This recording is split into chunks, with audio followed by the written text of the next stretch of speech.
আজকের রেসিপিটি মুগ ডালের খিচুড়ি।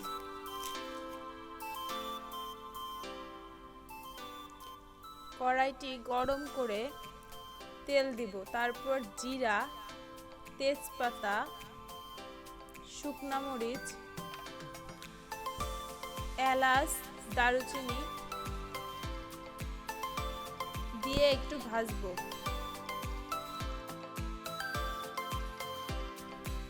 তারপর 1 চামচ ঘি দিব।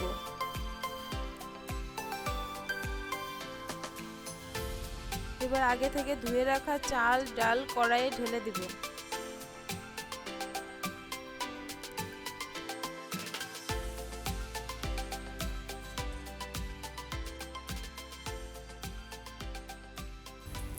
হলুদ লবণ দিয়ে চাল ডাল ভালো করে ভাজবো।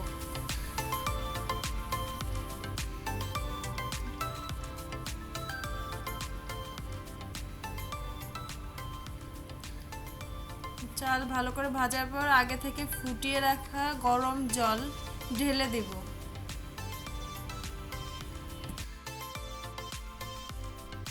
একটু নাড়াচাড়া দিয়ে আগে থেকে ভেজে রাখা কিছু আলু দিয়ে দিব, কিছু কাঁচামরিচ দিব,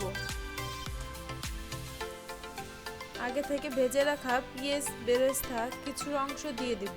এরপর কিছু সময় পর খিচুড়ি হয়ে গেলে পেঁয়াজ বেরেস্তা ঘি দিয়ে নামিয়ে নিলে রেডি হয়ে যাবে মুগ ডালের খিচুড়ি।